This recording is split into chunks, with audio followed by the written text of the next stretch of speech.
I am Gary Parrish. Welcome back to the CBS Sports Eye on College Basketball podcast, where we sometimes discuss camel fighting, dodo birds, and leaky black. If you're watching on YouTube, you know what to do to the like button. Shouts to Brandon Davies. And if you haven't yet subscribed to the CBS Sports College Basketball YouTube channel, I don't know what you're doing. Let's get into it. We are here to continue our conference previews. We're previewing some of the best conferences in college basketball. And today we are turning our attention to the Southeastern Conference. They call it the SEC for short, where the reigning national champs, Ty Golden's Florida Gators, are the projected favorites. So, Norlander, let's start with Florida, if you don't mind. The Gators, they lost their top three scorers from last season's team. That was Walter Clayton, Elijah Martin, and Will Richard. All three of those players were very good college guards. So the backcourt is going to look a lot different in Gainesville this season.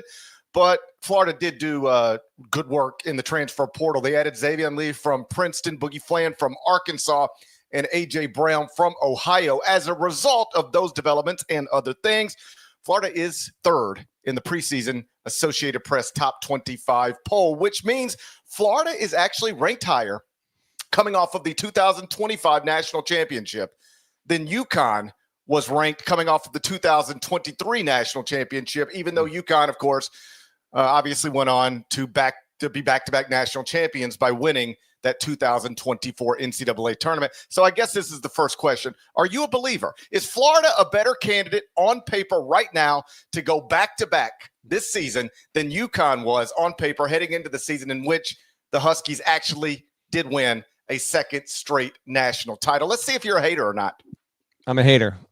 Florida this season is not better equipped or set up to be better than UConn was the year that UConn was the most dominant national champion, arguably of this century. So no, I will say you got to take it up with the AP voters disagree with you. Well, AP voters, they're wrong. I don't know what to tell you.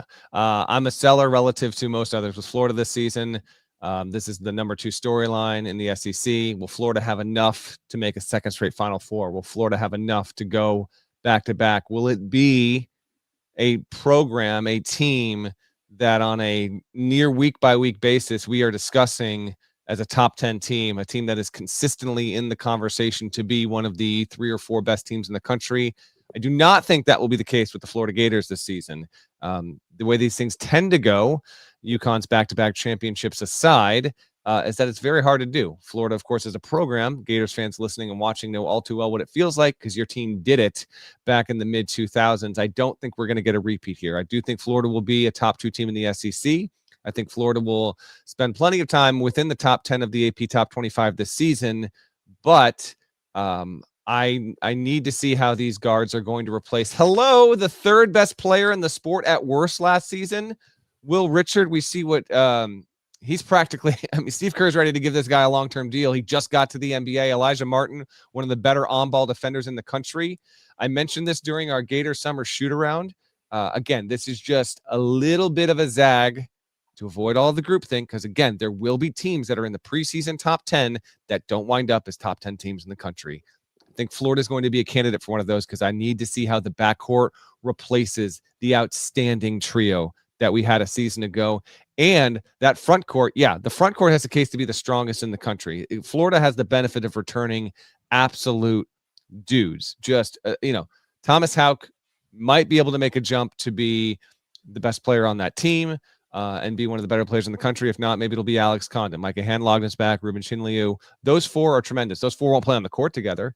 How they're going to play 3 together. I mentioned how I spoke to a coach over the summer who was very interested in Florida's roster because he thought there was a lot of potential there, but he was just kind of asking aloud, where's the shooting going to come from? And when you really dive in, Florida does not have some sharpshooters, some surefire 3-point dependability. So maybe they'll get there. Xavier Lee, he's taken a big jump from the Ivy League up to the SEC, and I've seen Xavier Lee play in person many times. Really interesting talent. Is he going to be able to step in and be as impactful as those guards a season ago? Boogie Flan had some really nice moments at Arkansas. His season was cut in half due to injury a season ago there. So I'm not as in on Florida as most AP voters. I will not have the Gators in my preseason top 5 when my rankings published next week. I do think this is a very good team. I think it's going to be one of the 2 or 3 best teams in the SEC, but I don't consider it to be one of the 3 or 4 most likely national title contenders. That's my projection going into the season. Okay, a few notes here on things you said. First off, in fairness, Steve Kerr mostly loves Will Richard because he's not Jonathan Kuminga. It's just as simple as that. Just okay.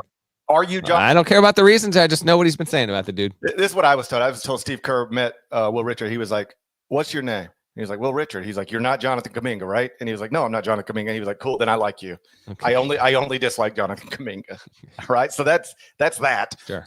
Didn't you have to spend the entire NCAA tournament last season getting yelled at by Ty Golden for stuff just like this? That's true. Okay. You know, what are you doing? In all seriousness, I had forgotten about that, but this is absolutely true. No, well, it reached the point where once Florida made the Final Four, Golden and the entire staff were half joking, half serious, saying, "Don't you dare pick us to win a damn game in the Final Four for the title." And I didn't, and they won. So good news, Florida fans.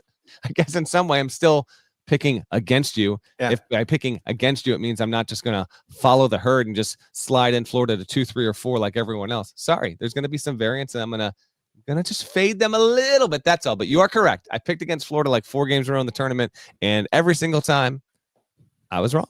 Yeah, this is one of those things you'll learn as you get older. You try to learn from your mistakes and not make them again. You'll learn this as you get older. Yeah. Okay. All right. Coming from you, right? Okay. Yeah. In all seriousness, I do think this is among the most interesting teams in the country because I believe they're legitimate back-to-back candidates. I don't have them preseason number 1, so I'm not going to pick them. But can I see it? Absolutely, I can see it. But there are some real interesting questions with the roster. First off, I like the 3 guards that they enrolled from the transfer portal, but I'd take last year's over these. I think it's a net negative. So that should be taken into account. And then you touched on it, and I'd like to settle here for just a second.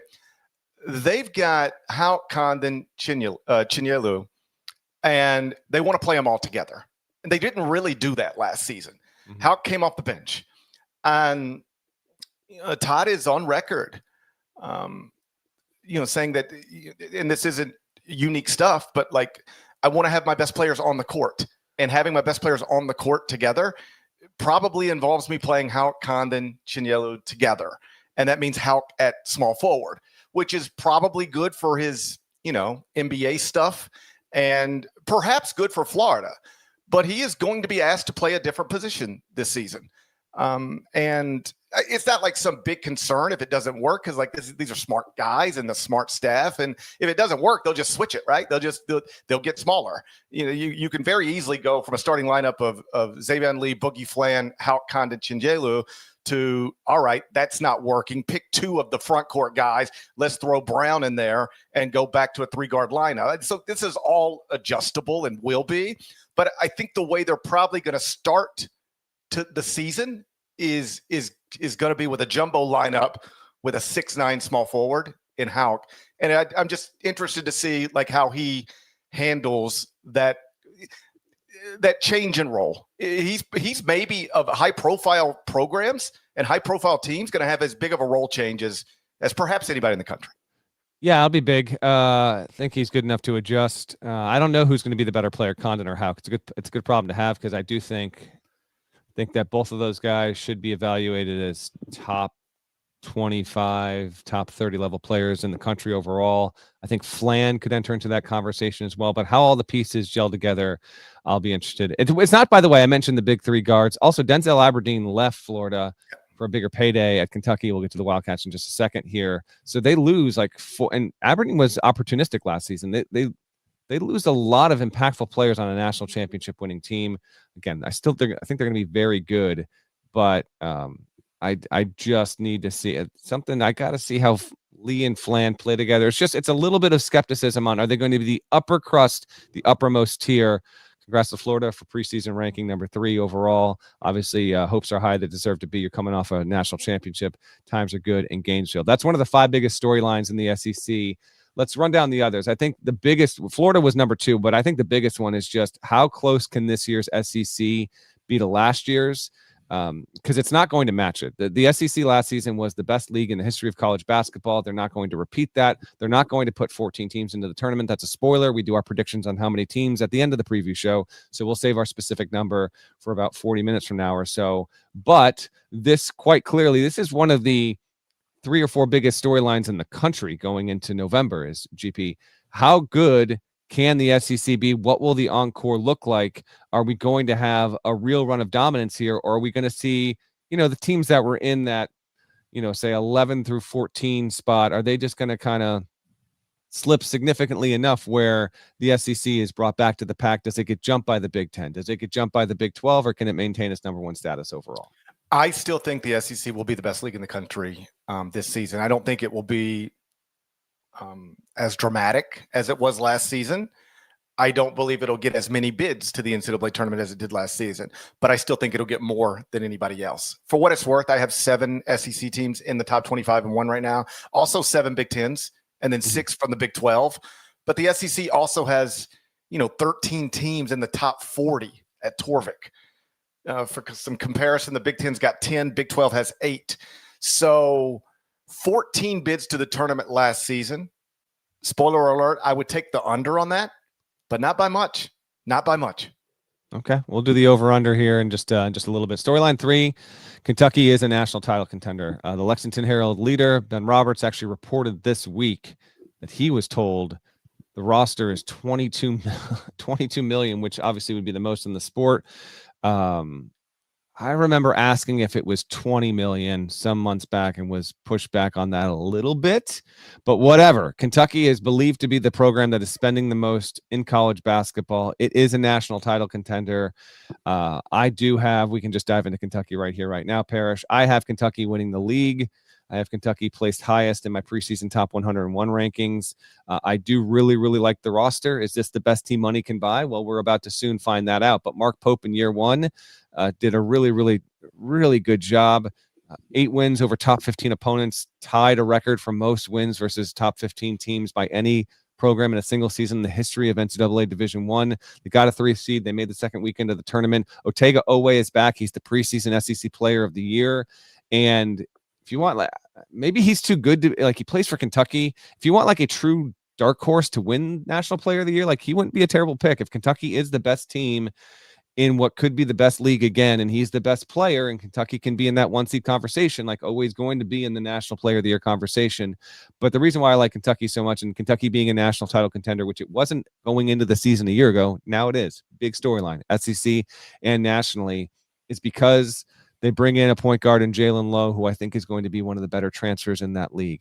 Jaden Quaintance might be the best transfer in the league if he can return on a good timeline. We had Pope on the podcast over the summer, and he seemed to be optimistic about his chances to return at some point. He wasn't going to. I tried to pin him down, but he wasn't going to give us a specific time frame. But as we've gotten closer to the start of the season, I know Kentucky fans are getting more and more optimistic that this isn't going to be a deal where Quaintance doesn't return until, say, the end of January. It's hopeful. It's hoped that he could be back by December. And if he does come back and he's healthy and he's fully impactful, GP, that could be one of the best defensive players in the entire country there. They bring over Aberdeen, who I mentioned before, obviously a really good player. And they've got enough pieces coming back that I actually think it's going to be a good blend. Not just Owe, but Brandon Garrison with a year under his belt. Colin Chandler's going to have a big pop. Trent Noah, I think, is going to get some real burn. In addition to Cam Williams, Mohamed Diabate, he'll get some real run in the early going with Quaintance not being available to start the season there. There's just a lot here. In addition to some freshmen who we'll see with Jasper Johnson, Malachi Marino, Braden Hawthorne. We'll see what those guys can do, how much they're going to actually play in the first 6 weeks or so of the season. But good for Kentucky, good for the SEC, good for college basketball. UK, objectively, a true national title contender. That's storyline 3 for the SEC. For people who are maybe wondering, how did they spend $22 million on a basketball roster? My understanding is a lot of that, the bulk of that is going to be NIL deals that were shoved through before July 1st. That's the way that happened. Right. Overwhelming amount of that is that. Yeah. So as long as the rules are the rules, and who the hell knows, but they won't be able to do this again. Theoretically, although I would never put anything ever past Kentucky. This is Kentucky. They'll figure it out. All right. But this was a lot of programs, football and basketball, shoved a lot of deals through before July 1st so that they didn't have to deal with what amounts to the clearinghouse with NIL. Yeah, if you and by the way, keep going, GP, but it just popped in my head. I think the number's right. Just to show you where we are for this specific season and shoving it all ahead of the House settlement coming to play. Didn't Ohio State's national championship team in football, which won the Yes. title in 20, But didn't it have a 20? Hold on, didn't it have a $20 million figure attached to it? The number, if you would have asked me what was Ohio State's, I would have said 21, but it's in that range. But right and here we are. If the reported number is actual reality, you have Kentucky outspending arguably the biggest program in football. Now, this year, Ohio State would be more, but you see what I'm saying. Like, that's how much they love their hoops at Kentucky, and they are I would say far outpacing the rest of the sport. There are some other schools that got above 15 million. There's about 6 or 7 of them in that territory, but Kentucky is the lead horse in that race. And don't ever forget about the numbers. I mean, a football team got a lot more people to pay than a basketball team. Yep. I mean, when you're talking about 22 million for a basketball team, you're talking about basically nothing but millionaires, and in many cases, multimillionaires. Yeah. Good for them. Hey, good for them. More power to you, kid. Good for them. To me, the big question here, or at least among the when is Quaintance going to play? Because he is an awesome physical specimen, maybe the most awesome physical specimen in college basketball. I mean, 6'10", 7'5" wingspan, jumps like crazy. Is a projected top 10 pick in the 2026 NBA draft. He averaged 9 points, 8 rebounds last season at Arizona State before he tore his ACL. Only played in 24 games, but that ACL tear was in February. He is rehabbed it, by all accounts, done everything he could possibly do to get himself in a position. Yeah, ahead of pace, all that stuff. But we do not know when he's going to be ready, and that's obvious. And even when he is ready, he has missed a lot of like basketball stuff. Yes. And any coach will tell you that is, particularly somebody in a new program, you miss an entire offseason, entire preseason, that matters. That's not something you just skip past. Reckless speculation. Let's just blindly guess. I've got the Kentucky schedule up here. When do we think Jaden Quaintance makes his debut in a Kentucky uniform? I will say they're going to want him and hope he can be back for December 2 or December 5. That's North Carolina, Gonzaga. I say he doesn't play in those games. This is still an aggressive return, but I'll say that he makes his debut Tuesday, December 9th against North Carolina Central. That's my blind guess. I know you're up for always some good reckless speculation, GP. What's your... I love reckless speculation. First off, it's just amazing. Not amazing. Perhaps I'm overstating it, but like ACLs, the idea that you can now tear an ACL and come back in the same calendar year that's not something. As somebody who tore his ACL in 1994, insider information here. How long was that recovery? 4 years? I played baseball the following season, but I was not the same player. I pre-ACL, they were comparing me to Juan Soto. Stop. Post-ACL, I was something less than Juan Soto. No, I was very mediocre baseball player pre-ACL, and even I was less than that. I wouldn't to say a year later, I was not even close to the same. I could not move the same way at all. Now, I'm not trying to compare myself to an elite athlete, but now you can come back from this in 6 months, and that was not even something professional athletes thought they could do, 25, 30 years ago. So we'll see when he comes back. Parrish is not picking a date, by the way. So here's my date. Here's my date. December 15th. Okay. It'll be December. After Indiana, but before St. John's. So he makes his debut in the CBS Sports Classic. Yeah, that's my understanding. Okay. Yeah, hey, I want to be clear. That is not my understanding. I don't want that. That's Parrish's understanding. That shit will get aggregated, and it'll be like Gary Parrish said his understanding, and I'm just talking. If there's any team where it actually will get aggregated, it would be this podcast about this team, and saying that is my understanding. Jaden Quaintance, mark it down, 100% guaranteed returning for the CBS Sports Class. Let's see if we can get it aggregated. My understanding. Man, GP, he might have just he hit a little bit of Grind City autopilot there with the that is my understanding. All right. My understanding is that it is Jaden Quaintance's lifelong dream to play in the CBS Sports Classic. That's correct. He was dreaming about this when he was a child. He grew up watching it. His first basketball memory is the CBS Sports Classic, and among the reasons he transferred from Arizona State, by the way, to Kentucky. It really is. We're in 2025. This event's what, like 12 years old at this point, 13 Yeah. years old. Like he very well could have. His first basketball memory could be the CBS Sports Classic. My understanding was he was driven home from the hospital, and they settled in front of the television and watched the CBS Sports Classic. It's I don't literally think that timeline adds up, but okay. I don't know if you've been paying attention, but you could say things these days, and you don't have to back them up with anything. All right, Parrish, I've been on this podcast with you for 15 years. I'm well so why did he transfer to Kentucky? Never just one thing, but is it tied to a lifelong dream to play in the CBS Sports Classic? Yes, that was part of it. And so now it's like that's been the goal the whole time. Can I be ready for the CBS Sports Classic? Coach, I'm tired. I don't want to get back in the training room today. What's your lifelong dream, Jaden? To play in the CBS Sports Classic. Okay, then let's get back in that training room. Again, that is your understanding. That's my understanding, at least. That's the way I understand it. Storyline 4. Can Arkansas have a normal season? Can John Calipari just have a normal one? Or is what we saw a season ago where it was up and down for the first 2.5, 3 months, and a lot of what we saw in the final 5-6 seasons with Kentucky, is that just going to be the John Calipari experience? Arkansas preseason top 25 team.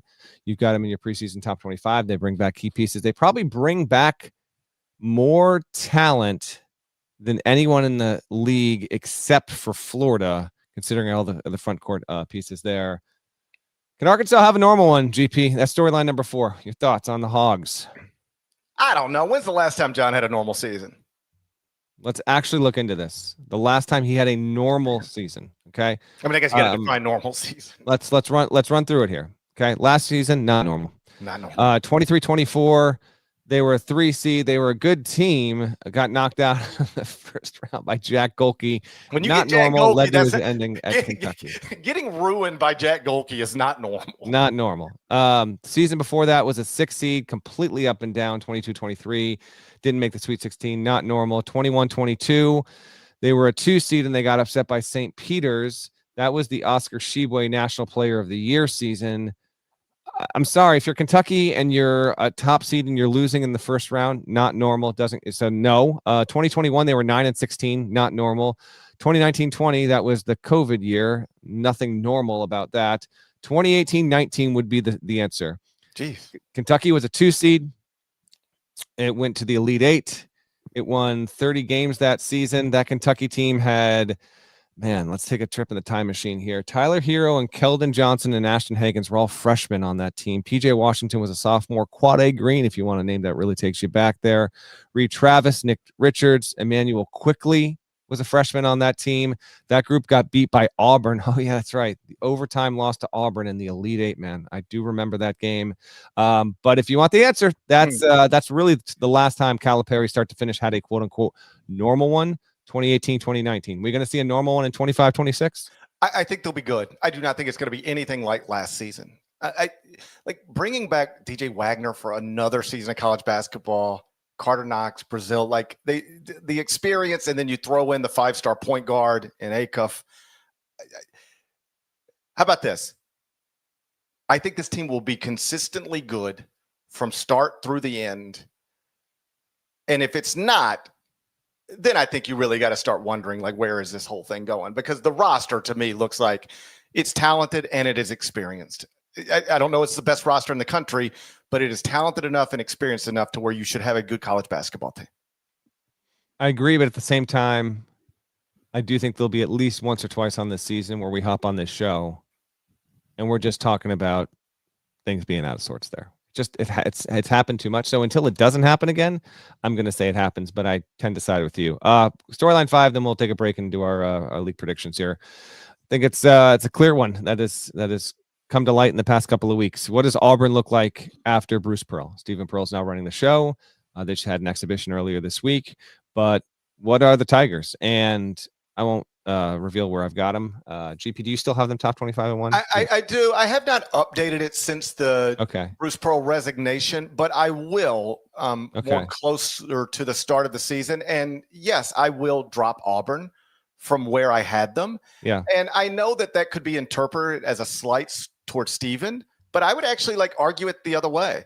I think to not adjust Auburn at all would be a slight to Bruce Pearl. Correct. Like it would be. Yes. And what? Because if you don't move Auburn at all after Bruce Pearl steps aside, what you are tying yourself to is an argument that says, I don't think that, at least in my mind, likely future Naismith Memorial Hall of Famer mattered. I don't think once the season started, he would have mattered any more than somebody who has quite literally never coached a Division I men's basketball game. And I just don't believe that that's true. It doesn't mean I don't think Stephen will or can do a good job. I mean, who was Brad Stevens before Brad Stevens was Brad Stevens? You never know with this stuff. I can give you a list of assistant coaches who I was sure when they get their shot, they're going to knock it out of the park. And they got fired in 4 years. All right. I can also give you a list of assistant coaches where I was like, yeah, I've been around that guy. Looks like a good assistant coach. That's probably where he belongs. They get a head coaching job and it's like, oh, wow, he's really good. We don't know. And so I'm not going to have any grand predictions about how Stephen Pearl's career is going to go. The only thing I will say is that to me, it's nonsensical to think that losing Bruce Pearl as your basketball coach does not matter, period. Agreed. By the way, Bruce News this week, it was announced Thursday. He has joined CBS and Turner, Warner Brothers Discovery. He's going to, frankly, I felt like this was inevitable and coming because he did TV work when he was not coaching, but he is going to be on, he's going to be a college basketball commentator this season. Congrats to him. And we got Robbie Hummel on our team as well, which is great. Because two great hires. He's a stud. Yeah, Hummel's great. And BP has done TV and he's super famous and he's good. That's perfect. He's super famous. He's got a big personality and he's good. That's all you need to do this stuff. Yep. Team-wise here, let's talk Auburn real quick before the break since we're addressing them. Todd Pettiford's back, and he can be an All-American. I really did. I didn't know what to do with placing Auburn this year, or of course talking about the team that a year ago I vastly undersold and was as wrong about as any of my preseason predictions in recent memory. But I did knock them a few slots down. I actually gave the staff credit. I kept them. I put them where I put them based on the idea that Pettiford will be an All-American because he's the only impactful returnee on the team. And I do think they're going to give him the keys and the green light, and we'll see if that works. There's real, if he really does hit and he's the guy, he could be as watchable as anyone, just about anyone in the sport this season. But also they do have Bruce did put together a very, very, very good staff. So I toyed with dropping them even further, but I was like, you know what? They've got Pettiford.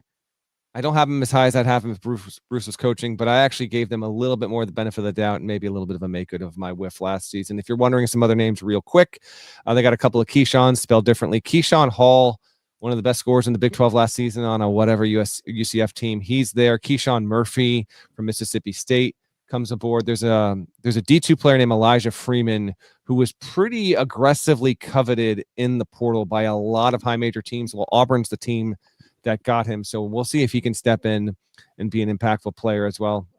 We'll figure that out. They've got some freshmen, undetermined on how impactful they'll be, but one player after another is gone. Broom's gone. Denver Jones is gone. Chaney Johnson's gone. Chad Baker-Mazara is gone. Ja'Kai Howard's gone. Dylan Cardwell's gone. There's a lot of really good players from a 1 seed not on this team anymore. Wide variety of options that Auburn could take this first season under Stephen Pearl. I'm interested to see how it goes down. Yeah, I still will have them in the top 25 and 1, but I'll move them from where they were prior to BP's resignation. I still have them safely as an NCAA tournament team, at least on paper. And yeah, Pettiford's going to be fun to watch because I assume he's going to have the ball in his hands a lot. And if you were having to pick a lead, I know we don't focus on this type of stuff too much, but leading scorer in the SEC, he could be that, couldn't he? He could. He's got a chance. I think he'll have the ball in his hand as much as maybe any player in the conference. Right. All right. Let's get to our predicted order of finish in the SEC. I might have already tipped my hand as I described Florida as the projected favorite. It's true. They're also mine. We'll run through the entire league. We'll do that next. First, though, let's get a word from our partners. When you need your sports news all the time, we've got breaking news to bring to you. CBS Sports HQ gives you a snapshot of all the sports that matter to you. When you need your sports in a snap, find it on CBS Sports HQ, streaming free anywhere you are. All right, Norlander, predicted order of finish in the SEC. I've got Florida 1. You've got Kentucky 1. I'll let you take yours from there. You want? I was going to have you go. You throw up yours first, but okay, Nada, throw up mine. We'll throw up mine first. I think he split this up into one top. No, well that's okay. 9-16. Okay, so Nada, let's go 1-8 first. Spoilers, if you're watching, spoilers. Oh, there we go. All right, top 8. Here are my top 8 order in the SEC. Obviously, I'll name all these off because a lot of people are listening, not watching. Kentucky first, Florida 2, Alabama 3, Tennessee 4, Arkansas 5, Auburn 6, Oklahoma 7, and then Texas 8. Let's talk Bama and Tennessee first here. Alabama, I've got third. They've got a tremendous backcourt.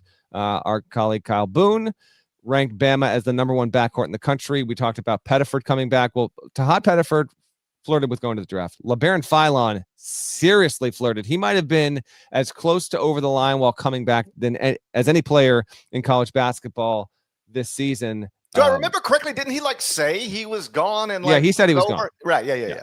Yeah, he said he was gone, and I thought he was gone, frankly. But in returning, man, to me, it gives Alabama all the more reason to have yet another really, really good season. Nate Oates he's run off a string of seasons here where just Alabama near the top of the league, if not winning the league, and a really, really good seed to boot with that. They get Latrell Wrightsell back along with Aiden Holloway in the backcourt. So that's why Aiden Sherrill, a big man, returns as well for Alabama. They've got some freshmen whose roles are kind of to be determined with this, but I love the pieces that return. Jaleel Bethea is a former top 10 recruit in the country. He played at Miami a season ago. Now he's involved in Tuscaloosa as well. Noah Williamson, Taylor Bowen, a couple of transfers who they're not going to make headlines, but the way they play, kind of looking into this situation, I like Bama overall. Let me just talk Tennessee, then you can take those two teams as well. Tennessee is going to have a bit of a makeover. They don't have Zakai Ziegler. They don't have Chaz Lanier, who was, I know he did a quick stop in, but Meshack's gone, one of the better defenders in the country. Igor Milicic is gone, but Felix Akpara is still there. Really good defender. JP Estrella, who I think is going to be one of the breakout players in the conference. He's involved there. Incoming is Jacoby Gillespie from Maryland, who got a nice check to come and play in Knoxville. And I'm interested to see whether he or Nate Ament, who could be a top 5 pick in next year's draft, winds up being the leading scorer. This is a buy on Barnes deal overall. I think if I looked at this roster and it was just, an average coach, I wouldn't project this team to finish top 4 in its conference. But Barnes' track record has been too good that I'm going to give him the benefit of the doubt. I'm actually not as high on Ament as some others. I still like him, but I'm just, like some folks really think he's going to wind up being the 4th pick in the draft next year. Like you've got the 3 big ones, Boozer, Debansa, and Peterson. Then it's going to be Ament, like a firm definitive 4th. I'm not there personally yet, but he is a really good talent. He's a tall stretch forward.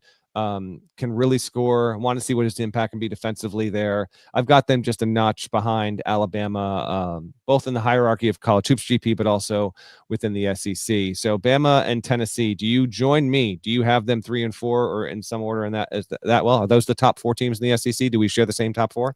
No, I have Florida 1, Kentucky 2, Alabama at 3, then Arkansas at 4, Tennessee at 5. So I've got the 2 schools you mentioned, Alabama and Tennessee, at 3 and 5 instead of 3 and 4. To me, at Alabama, Jaleel Bethea is the interesting piece. He was a one-and-done talent coming out of high school, but obviously wasn't that kind of player. And I've made this point before, broadly speaking, a believer in sophomore seasons for former 5-star prospects, like the ones who don't one and done it into the NBA. Those guys can have real breakthrough seasons if they're back in college. And when I had Evan Mikawa on earlier in the offseason, I asked him specifically about that. I was like, that's just something I've always noticed and thought, but I don't have data to support it. Do you have data to support it? He was like, yes, that's a real thing. There is a 5-star sophomore breakthrough thing that exists in college basketball. Can Bethea be that? I don't know. But if he is, then that puts Alabama in a great spot. Obviously, I think I made a lot of these same points last year about Aaron Bradshaw going to Ohio State. after 1 year at Kentucky, and that didn't really work out in my favor. So we'll see if can add some credence to my theory backed up by data at evanmia.com. With Tennessee, I like Nate Ament. I don't like it when people just throw him in there with the other three freshmen.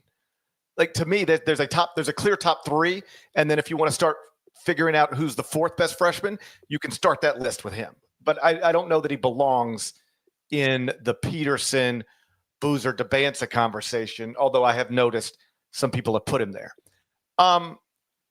Rick Barnes, I just something you said put this thought in my head. You said this is mostly just I believe in Rick Barnes vote. Yeah. And I was reading our buddy Jeff Borzello's like hot seat list that he published earlier in the week. Okay. I missed that. He did not put, I'm presuming he did not put Rick Barnes on a hot seat.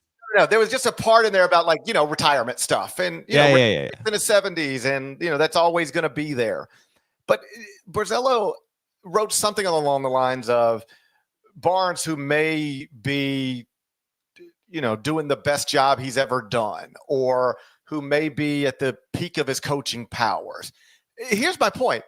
Is Rick Barnes a better basketball coach in his 70s than he's ever been, or is he thought of that way? Yeah, I think that's probably true.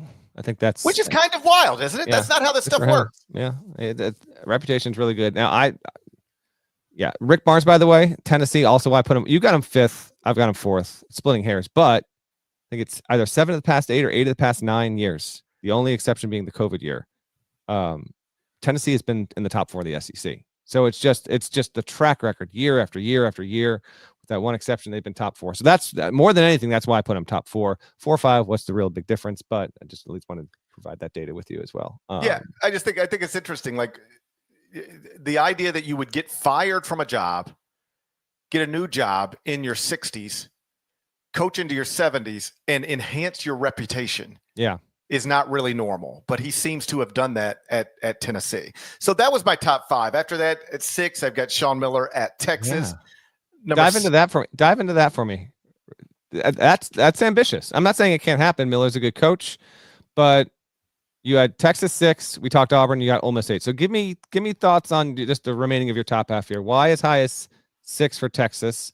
And then I think Ole Miss at 8 is entirely justifiable. But yeah, you're thinking of both those teams. Well, some of it is Sean. Like, I think Sean's a good basketball coach. I know that everything got twisted up at Arizona, but regardless of where he's been for a long time, he has been one of the better basketball coaches in the country. And I think that's the reason Texas was ready to make a move and knew exactly what it was going to do. And I think this is a good marriage, for lack of a better word. And then, Tremont Mark, Jordan Pope, they've got play. The roster is good enough combined with what I think is above average in the SEC coaching to crack the top 6. I've got Texas in the top 25 and 1. Auburn, I slid down to 7 in the SEC, still in the top 25 and 1, followed by Ole Miss at 8, which I would have just outside of the top 25 and 1. Mississippi State at 9. And then Missouri at 10. After that, we'll get there. Okay, just want to do your top 8, and I'll get the rest of my top 8 there. Ole Miss brings back Malik Dia. That's probably their biggest name. They've got AJ Storr jumps on board. Travis Perry from Kentucky apparently has been like tremendous in the lead up to the season. Is going to be a really impactful player for Chris Beard's team there. I think Ole Miss, you put them anywhere from 7 to 11. I think that makes sense. Texas, Pope and Mark coming back, I think, is huge for Sean Miller's program. Simeon Wilcher comes over from St. John's, but they've got. I was a little bit lower on them overall because I just want to see how they blend together. If you're watching, you can see here I've got Texas 8, Auburn 6, and then we'll talk about the team that I have in my top 8 that you don't. I have Oklahoma at 7. This is one of my really buy low stocks, if you will. I think Porter Moser, who, to be clear, had millions to work with, but I think Oklahoma was probably in the bottom 4 in the SEC and overall NIL, maybe bottom 5 this season. They have enough coming back, like some real guys that earn some real minutes, and then Xavier Brown is my dark horse transfer that by the middle of December, he's just one of the most impactful guys in the SEC. He was a really good scorer at St. Joe's, and now he comes aboard. One of the St. Joe's assistants actually came with him and joined Porter's Moser staff, so that was a package deal. Tay Davis from Notre Dame is a good scorer. Darian Reed from Alabama, I think, is really good heft. And then Nigel Pack, who's one of the best three-point shooters. Yes, Nigel Pack, still in college basketball. This has got to be this guy's 8th year in this sport. He should be a billionaire by now. He should own an NBA franchise by now. It's crazy. You know, it's actually very true. Unquestionably, is Nigel Pack was the player who took the 2-year deal for $400K each year. Yeah. So it was an $800K 2-year deal to go play at Miami. He's got to be making at least double that to play one season at Oklahoma these days. So good on Nigel Pack. He's involved. He's in the mix there. I'm a big buyer on the Sooners. I've got them in my top 8. Let's transition over to 9 through 16. Nada, let's throw up Parrishes. 9 through 16, back half of the SEC. Let's see what he's got. Why don't you read off your order? So I told you Ole Miss at 8, Mississippi State at 9, followed by Missouri at 10, Vanderbilt 11, Texas A&M at 12, Oklahoma at 13, which I might be low on, but I'll explain in a second. Okay. Georgia at 14, LSU at 15, South Carolina at 16. What I think is interesting about the range, say, let's call it from Ole Miss to Oklahoma, every team you see in between there. Yes. You could put them in almost any order and it would be acceptable. We could nitpick an order to death, but if you go to KenPom right now, the preseason computer numbers from 23 to 39. So what are we doing? 16 spots? There's 7 SEC teams in that range. Yeah. Or no, 8, I think, actually. Yeah. It's basically you get to a range from the mid-20s to the 40s. Like mid-20s to 40. Yeah. You get into a range at KenPom where every other team is from the SEC. So they're all just bunched in there together. That's how you're going to get double-digit bids to the NCAA tournament again, at least in theory. And that's why I don't think it's crazy for one person to have Oklahoma in the top 7 and another person to have them outside of the top 12, or to have Mississippi State 8th or 13th, to have Ole Miss 7th or 12th. There's just not much difference on paper between these teams. So I would, generally speaking, agree with that. I want to go team by team here, but a big picture on something on the SEC that I wanted to make a point of is, be it, Kentucky with Oweh, or really they got a couple of different potential options there. Florida with Boogie Fland, Tennessee potentially with Gillespie, Auburn with Pettiford, Alabama with Philon, Mississippi State with Josh Hubbard. This conference really could be a short Kings league, and just a league where a lot of dudes are capable of going off for 30 on a given night. There is a ton of just awesome potential for guys in this kind. That, we still even have like Pop Isaacs, who's at Texas A&M. You've got them 12th. There's a lot all over the board here with guys that are going to be capable of having huge nights, and I think that's a lot of fun. You have Mississippi State 9th. I have Mississippi State 10th. Hubbard averaged 19 points a game last season. I think he'll average 20 plus. Although I don't know if State will have to have him average that much. They brought in Jaden Epps from Georgetown. Achua comes via Kansas State. I actually think that's a really good fit for Jan's system. And you've got him 9. I've got him 10. You've got Missouri. Hubbard is the guy who, if Mississippi State could ever figure out a way to stick in the top 10, he becomes one of the more famous college basketball players. He's just fun to watch. Oh, unquestionably. And by the way, I didn't even mention Darius Acuff at Arkansas. He could be another one of those guys. Right. There's just across the board, the guard potential is just tantalizing in this league. You've got Missouri 10. I've got Missouri 11. Mark Mitchell's back. Anthony Robinson, Trent Pierce are back. Missouri, I mentioned during the Big Ten preview, I found USC to be the hardest team to peg.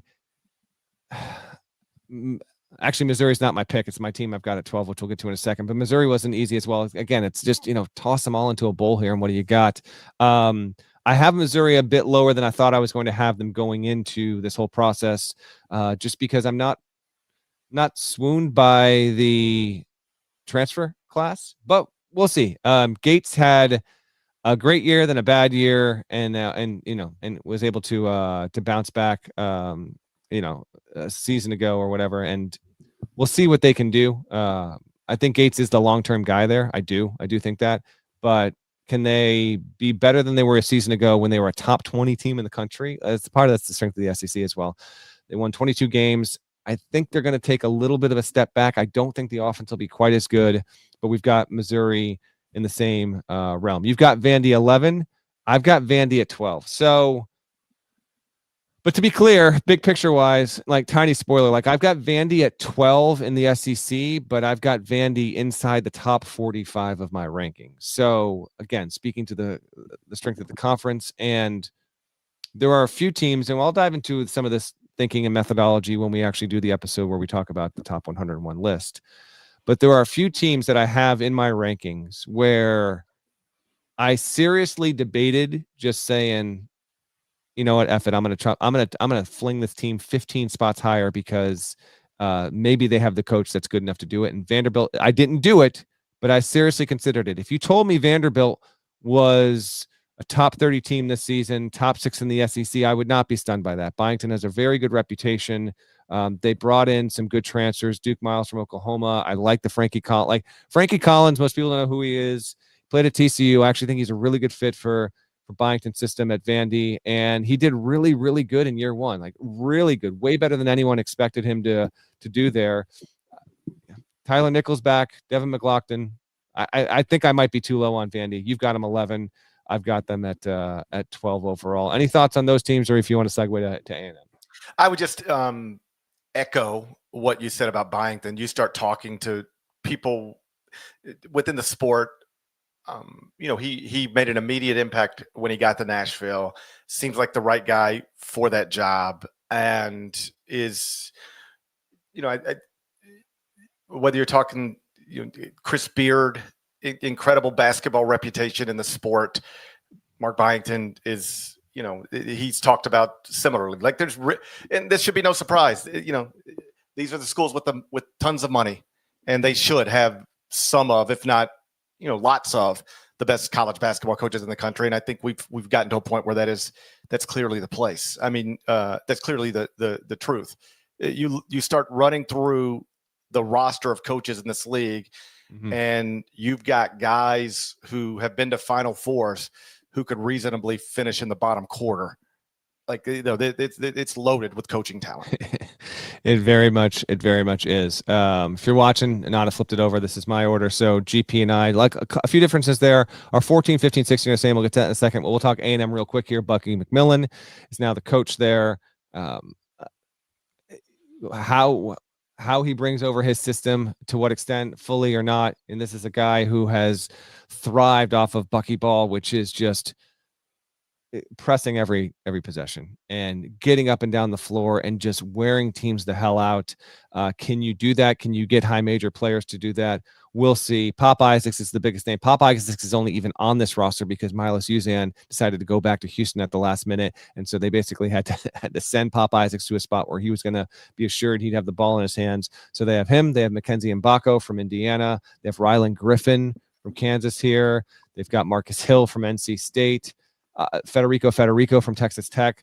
There's enough pieces where if you told me Texas A&M in 26 was like Vandy in 25, I'd believe you. I think that's on the table. But literally, Bucky has never lived outside the state of Alabama. He's now taking his first-time major job. You and I are kind of on the same page. Let's just see how it goes in year one. We'll set the expectations relatively low. But even still, we don't have them 14, 15, or 16 in the league. We've got them better than that. 14 through 16, Georgia, LSU, South Carolina. We agree on that order overall. Georgia, Mike Whitehead he got the Bulldogs into the tournament last year. They lose, some of the brain trust on the coaching staff. They lose Asa Newell, Silas Demery, Tyron Lawrence. There's just a lot that's gone. Blue Cane is back. Somto Cyril's back. Okay, so there's some good pieces there. But when I looked at the portal haul compared to the rest of the league, Parrish, it was hard for me to justify Georgia higher than this.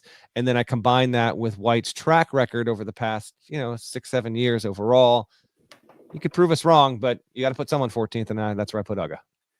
I think, I don't know if everybody, because I don't think everybody does this, but if you were ranking, it's much easier to rank the bottom three than it is maybe the top three in the SEC. I think mostly everybody is going to have Georgia, LSU, South Carolina, 14, 15, 16 in some order. Yeah, no doubt. Someone in the chat has mentioned, LSU, Matt McMahon. If he doesn't improve, he's on the hot seat. He is. It's been explained to me that LSU needs to make the NCAA tournament, or there will be a coaching change there, it's a tough business, but you get paid well, and you're in the SEC, and you're coming off a season in which 14 teams made the tournament. The only two that didn't were South Carolina, which made it the year before, and LSU, which is yet to go there under Mac McMahon. He is under significant pressure this season to make a very big jump. I don't have them projected to do that. Deaton Thomas for UNLV is probably the best transfer they're bringing in. They brought in guys from UC Davis and Portland and Northeastern and Omaha. Now, there were a couple of high major players that they also brought in there, but not enough to say for sure that LSU is going to make the jump. But there's surprises every year. Maybe there'll be that. And then South Carolina, we both have last there. There's a wild situation at South Carolina. I don't think I've ever seen this before in my life. You know what I'm talking about? No, go ahead. What's going on with Michi Johnson? He is. Oh, dude, yes, I know. This is yes. I don't know if he's been asked yet. I didn't see it, but Michi Johnson was at Ohio State from 2020 to 2022. Then he played at South Carolina from 2022 to 2024. Then he went back to Ohio State last season. So a boomerang transfer, which we see. Yep. This is beyond boomerang. This is like I'm calling it a ping pong transfer. He's now back at South Carolina. Is Michi Johnson living a double life? Does this man have two families? Is he secretly working for the CIA? I have never heard of a player ever going from place one to place two, back to place one, back to place two in a college career. I think this is a first in the history of college basketball. I'm entirely fascinated. What's going on with your life, Michi Johnson? I hope he has a secret family. That would be fun.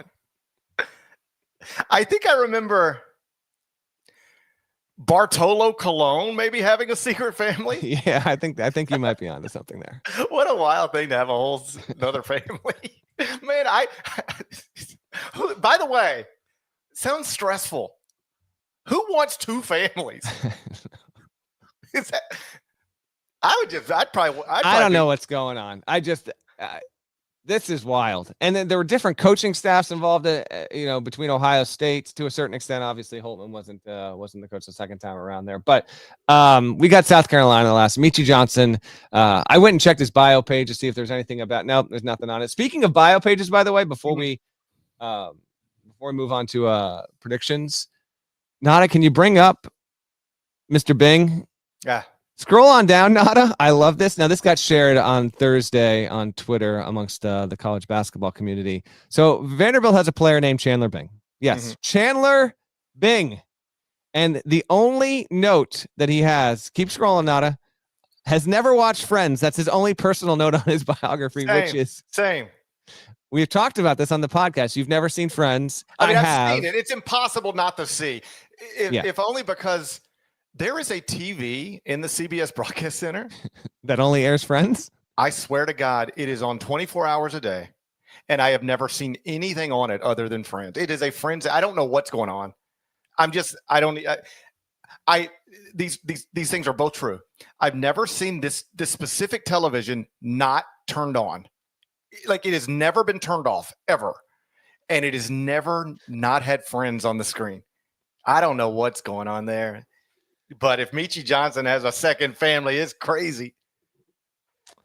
So you've seen Friends, but you've never actually sat through and ingested an episode. Never watched a whole episode. I gather it's not for me. I gather it was something. It was fine for its day. We've had this discussion on the pod. We don't need to rerun it back. I don't think it was for me. I don't think season one's genuinely good.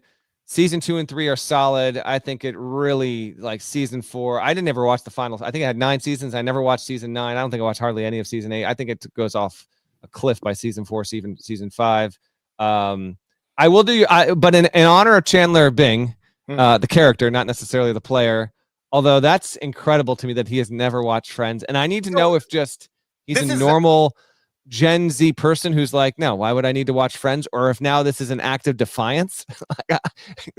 this dude gets born into the world, Chandler Bing. He's in college in 2025. Mhm. His parents knew what they were doing. Do we know that? Have we confirmed that? Do we know they knew what they were doing? Come on. Oh, Could this be any more obvious? They knew what they were doing with Chandler Bing. But here's the thing. If you would have asked me at some point, if you'd have asked me on the day this Chandler Bing was born, am I aware of a television character named Chandler Bing? I don't know that I would have. So you figure he's born in like 07. It's 2025. He's a freshman. Yeah. 2007 Friends is off the air by that point. Okay, here's my thing. Abbott Elementary is like this big network television show right now. Right. I can't tell you a single character. That's what I'm trying to tell you. But Abbott Elementary in 2025 is not as big as Friends in 2003. But my point is, it is possible. Like, I notice this all the time. I will watch some new television show, and I'll be like, oh, now I know this person. And now I feel like I know everything about this person. But this person existed, and I had no idea they existed until I happened to turn the show on. But now I see them everywhere I'm at. That's like a real thing. I don't know. It happens to me. So it's not crazy to me that you could name your son Chandler Bing and not know what you were doing. We're going to have to look into it. Pablo. No. Pablo. Can we get Pablo on this? I don't Pablo think Torre, find out. He's kind of busy at the moment. I know he's busy, but he's got this whole Steve Ballmer thing is going to run its course at some point. Well, all right? we're back on Belichick. I know. I actually listened to that this morning, taking the kids to school. This is your Friends character power rankings. Okay, this is just the order. Chandler is 1. Rest in peace, Matthew Perry. Chandler's 1. Clearly, Chandler's by far 1. Although Chandler, like the reason why the show went downhill is like they changed who Chandler was like halfway through, and then the show went off a cliff. Chandler's 1, Joey is 2, Phoebe is 3, Rachel's 4, Monica is 5, and Ross 6 is too high. Ross is 73rd. But that's the character order. Anyone listening that's seen the show would agree. Friends not good on rewatch either. We talked about this before. Yeah. Let's get to our NCAA tournament predictions and our awards here, and then we'll wrap up the show. Last season, the SEC, 14 bids. Mm-hmm. I'm going to say the over-under is 11.5. Keep in mind that prior to last season, the SEC, let me double check this in real time. Prior to trivia time. Okay. What was the SEC's most bids in a season prior to 2025? Got 14 last season. Before that, the highest ever was 11. The highest ever was 8. What? Parrish. The SEC never had more than 8 teams in the tournament. 11 was the record that was done once by the Big East. Well, no wonder why Greg Sankey's trying to expand his thing. His league sucked forever. No. There you go. Clip it, aggregate it. Here we are. Okay. So that in mind, again, from 8 to 14. Nice. I'm setting the over-under at 11.5, which I would argue is still too aggressive considering the history of the league. But 11.5 is the number. Over or under? I'm soaring over. Don't be soaring. Soaring would be 13. I'm going with 13. No, 13 SEC teams are not going to the tournament, Paris. You don't know that. This is going to age horribly for you. How do you know 13 because I know. They're not sending 13 teams. Go ahead. Predict it. Someone clip this. We'll run it back. The SEC will not send 13 teams to the tournament in 2026. It's not happening. They just sent 14. Yeah, I know they did. It was a once in a lifetime event. But okay, sure. They're sending 13 teams. 13. Someone please also track. I didn't listen. What did you do? You did the ACC with Boone. Did you do this with Boone? Did you predict the teams?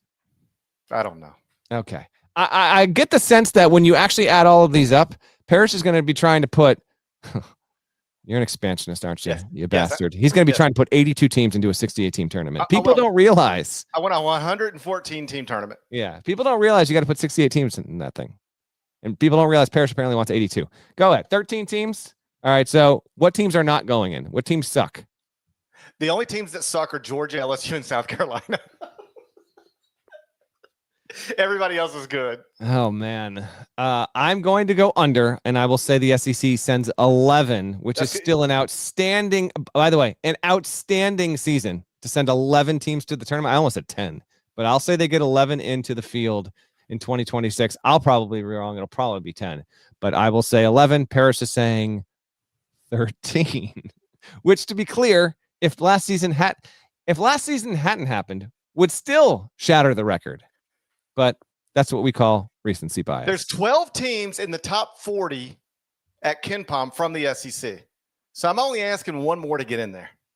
And by the way, do you know who's like 58, like way out of this? Is your Oklahoma Sooners. Yep, I'm gonna be right on that. It's called not following the herd. Okay? So on October 17th, you're already sure I'm going to be wrong and you're going to be right. That's why we do these. Interesting. This is probably how why we do these. This is how Michi Johnson ended up with his second family, I imagine. Yeah, I suppose that's true. His first family was probably sitting there every day being like, I know I'm right and I know you're wrong. He was like, you know what? I don't have to listen to this. I'll get a second family that believes in me a little bit more. I'm going to start a family with Kyle Boone. You keep talking like this. Okay. Keep talking like this. Michi, I apologize for us exposing which is the worst. Parrish, as someone who is very familiar with extortion, you'd have to agree that if this indeed what we're alleging irresponsibly to be true, this is just entirely true. I think the main two takeaways from this SEC preview is that Michi Johnson possibly has multiple families. And or could be a CIA operative. Let's give him. Could be a CIA operative. Correct. I mean, I've been watching Task. I know how this works. Okay. All right. I know how this works. I think that's obviously a big takeaway. And then Jaden Quainton's growing up, dreaming about playing in the CBS Sports Classic. Of course. I look for, it's not often you get to be there to see a man's lifelong dream come true. But I think we both might be there when Jaden Quainton's lifelong dream comes true. All right, preseason awards, not a toss-up. Parrishes Player of the Year, Freshman of the Year, Transfer of the Year in the SEC. Let me learn it in real time here. Let's see who he's got. Otega Owe, SEC Player of the Year.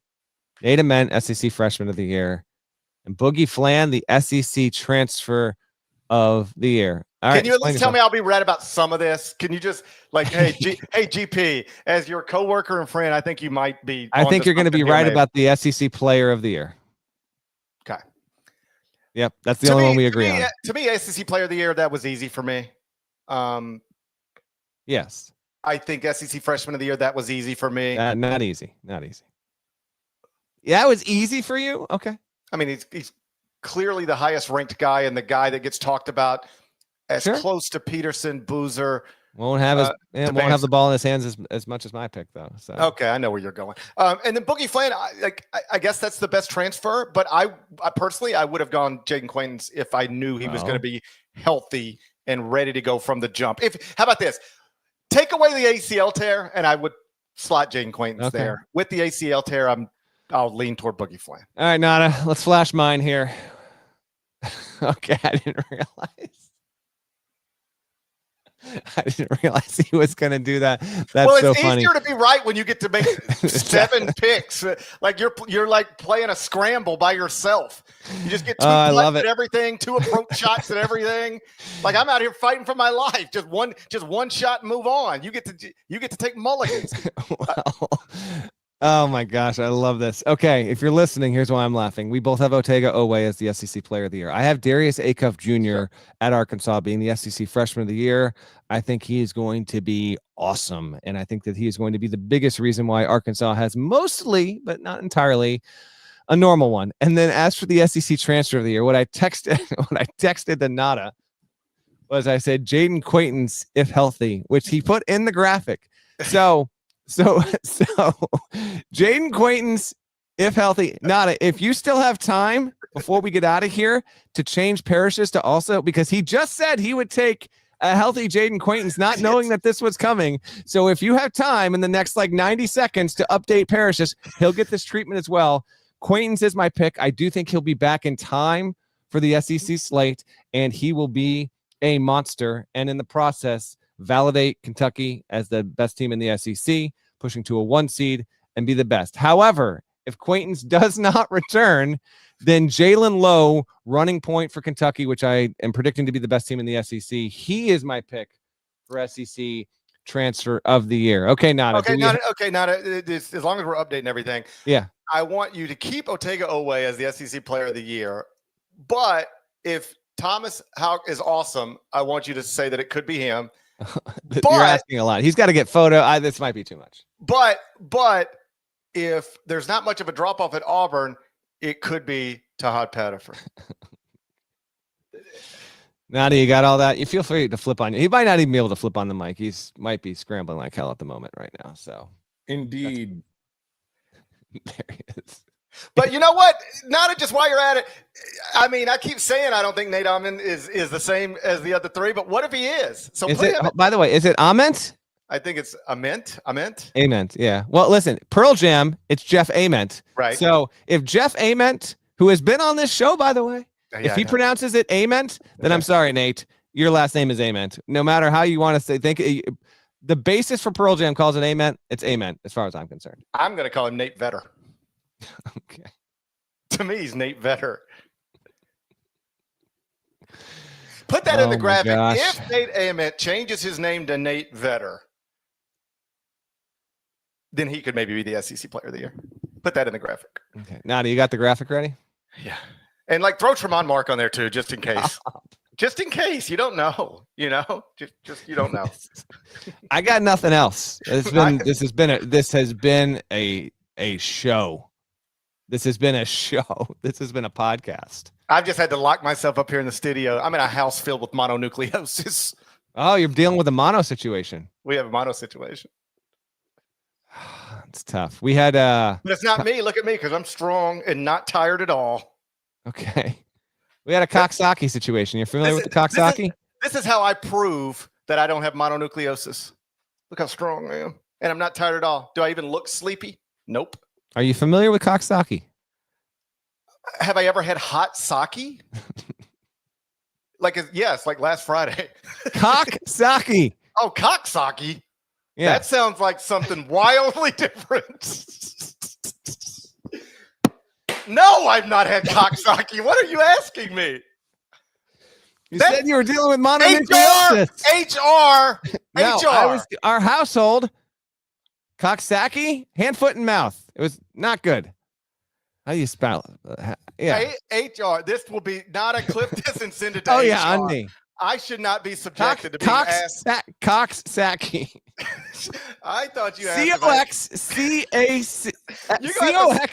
COXSACKIE. Viral infection, hand, foot, and mouth disease. You need to spell it next time, all right? Because I thought you were asking something wildly different. And I was like, I don't even think I should have to answer that question. All right. But the answer is no. But I don't think I should have to answer it. You're dealing with the kissing disease. Might want to get that in order. We had we had a mild hand, foot, and mouth situation not so long ago that was just not ideal. But we're clear. We're in the clear. Good. Well, I'm happy for you and your family. Nada's not putting up a graphic. I think that's a show. Don't forget Tremont Mark. Just in case. Shouts to Devin Downey. Shouts to Chester, South Carolina.